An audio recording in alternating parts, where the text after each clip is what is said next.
perbatasan Desa Dalung. Kalau kita lihat sekarang di utara itu adalah Kelurahan Labian Base. Kemudian yang di barat itu adalah Desa Guduk. Kemudian yang di selatan itu ada Kerobokan Kaje, sebagian ada Canggu, ada Tibu Beneng.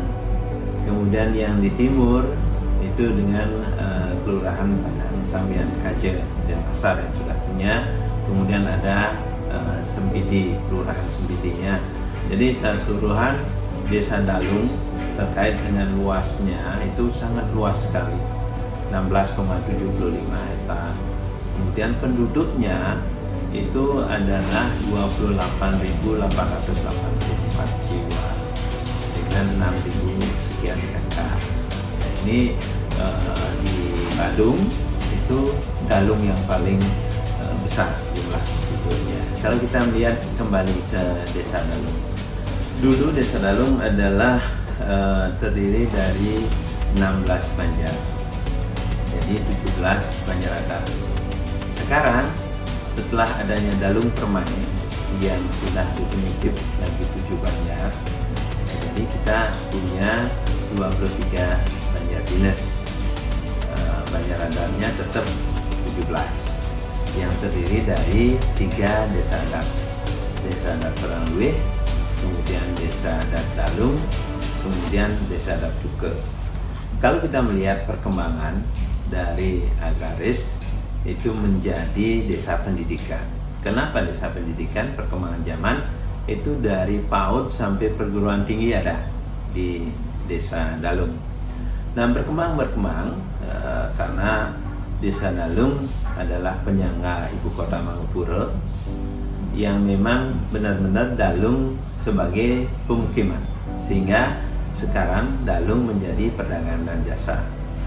Di samping penduduk asli sendiri itu ada penduduk pendatang yang punya usaha di Desa Dalung. Kalau perdagangan, kita melihat sekarang perdagangan kenapa banyak muncul terkait dengan kuliner dan mungkin UMKM yang lain, itu karena pemukiman semua orang-orang menuju ke Desa Dalung.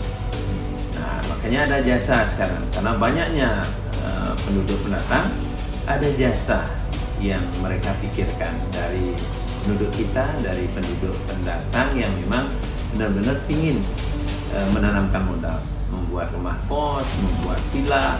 Itu adalah untuk kepentingan mereka yang datang ke sini, apakah belajar, apakah mencari kerja dan sebagainya. Nah, inilah yang menyebabkan bahwa yang sekarang itu adalah Desa Dalung perdagangan dan jasa. Nah, kalau kita melihat ke depan terkait dengan PAD Desa, karena kalau PAD Desa itu asalnya dari lembaga desa yang resmi melalui BUMDes.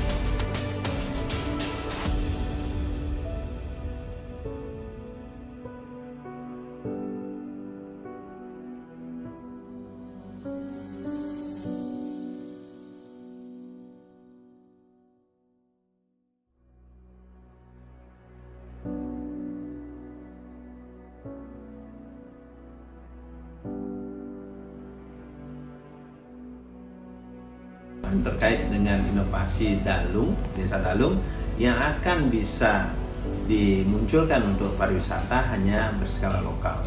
Rencana kita sekarang ada di Taman Desa yang sudah diwujudkan terkait dengan taman sendiri, apakah patungnya, penataan dan sekitarnya. Kita ingin nanti pariwisatanya adalah untuk rekreasi air. Itu salah satunya.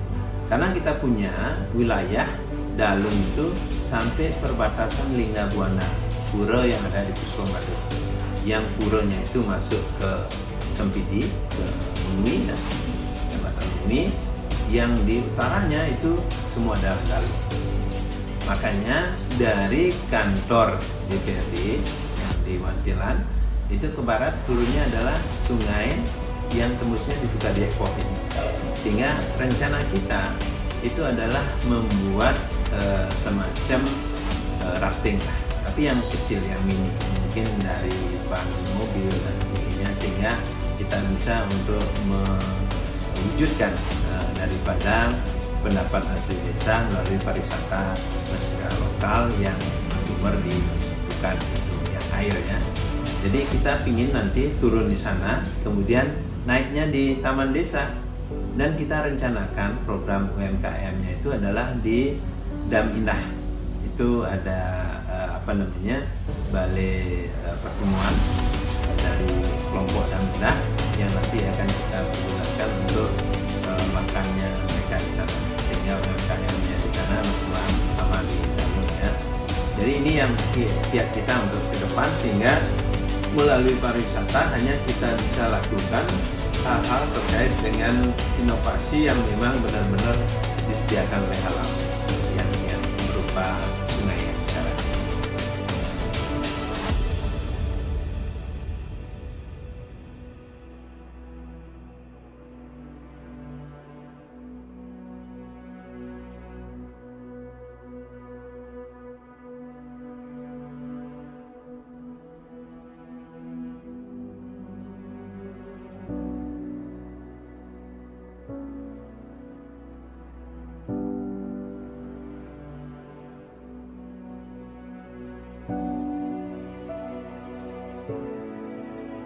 Desa Dalung memiliki Tukat Yehboh yang dilengkapi dengan jogging track yang membentang di sepanjang aliran sungai.